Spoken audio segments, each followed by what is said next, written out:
Here now with more. House Oversight Committee Chairman James Comer himself. All right, let's explain this. I noticed the media is going after you hard, saying that doesn't prove anything. That's only a loan repayment from Joe. There's an awful lot of loan repayments they talk about. I would imagine, though, Congressman, correct me if I'm wrong, if it's a loan repayment, wouldn't we have a record of the loan being made? Have you ever been able to get that information? Absolutely not. And of course, if you made a loan to someone, you would have a check going out to that person in addition to the check coming back for the so-called loan repayment. That's what that email was we talked about on your show last week, Sean, when the bank questioned Hunter Biden about what was the reason for the $5 million wire from China. He apparently told the loan officer it was a loan. So the loan officer said, well, we're going to need documentation to prove to the bank examiners it was a loan. Do you have loan documentation? He said no. So we're supposed to believe that China gave Hunter Biden a loan for $5 million. If you look at the last 4 payments that we found with ties directly to Joe Biden, they amount to $500,000. And in every instance, they've said this was a loan repayment. And that's just hard to believe, Sean, unless you've got documentation to prove that it was a loan, which obviously, according to the emails from the banks, they do not. But whether it was a loan or not, it's not important, Sean. What matters is the way the money was paid to Joe Biden was directly through influence peddling. And now this is the second payment or series of payments to Joe Biden that came directly from China. There's no disputing that. Even the White House isn't disputing the money to repay Joe Biden, if in fact it was a loan, came from China. Okay, you say you and your committee have identified all of these shell corporations. Now, a corporation and an LLC, if they are legitimately doing business, you would see business activity of some kind, would you not? Have you found Absolutely. Associated with any of these shell corporations that you are describing them as, have you seen any real business activity, legitimate business activity? No legitimate activity. Most of the shell companies don't have a single asset. Again, that was mentioned in the bank email that we talked about on your show last week. The bank examiner said he's supposedly running in this shell company an investment firm, but they have no investments. And the other shell companies, they don't have any assets.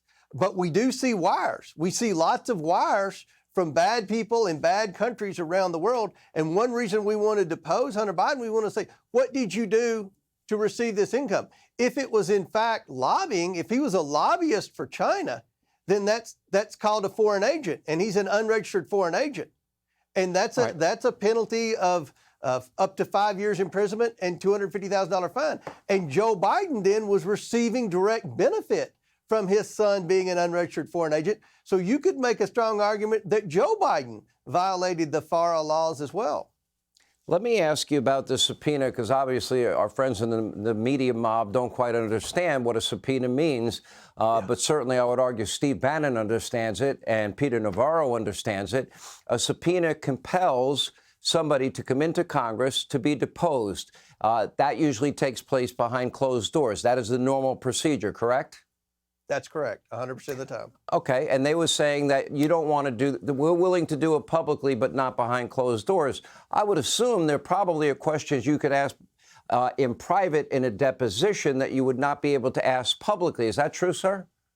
That's true, both quality and quantity of questions. In a public hearing where you have 25 members, they each have 5 minutes each. That includes the time to ask the question.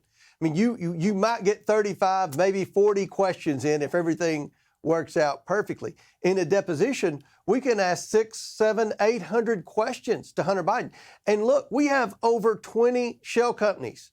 We have 20+ thousand pages of bank documents. We expect to get 82,000 emails in pseudonyms. We have lots of specific questions that we need to ask the president's son and the president's brother, and you just don't have enough time in a public hearing. We will have a public hearing, and these depositions will essentially be public because there will be transcripts, and we will vote so you're to willing release the transcripts. to be clear, you're willing to have both. Now, let me go to the issue of energy and oil, because they seem to come into play big time in terms of this business enterprise. We know Joe bragged that he leveraged $1 billion in spite of what Obama administration policy was in in October of 2015. We know that Joe talked to Burisma executives with his son while they were in Dubai 5 days before he leveraged $1 billion to get the prosecutor fired. We know Burisma executives needed Washington, D.C. help, or the Biden brand, as Devin Archer referred to it. And we know that Joe got the guy fired in 6 hours, and that meant his son continued to get paid. He had no experience and apparently was admittedly addicted to drugs at the time. And then in the case of CEFC, the oil and gas giant out of China, right, directly related to the communist Chinese, that's the WhatsApp message that said, I'm sitting here with my father. Why have you not fulfilled what we've asked you to do? And a threat is made, and we expect a call. And what happened 5 days later? But $5 million was sent to one of those accounts, correct? That's 100% correct. So if you don't have any experience in that field of endeavor, why would you make millions of dollars? Can someone explain that to me? No, that's what we want to hear from Hunter Biden.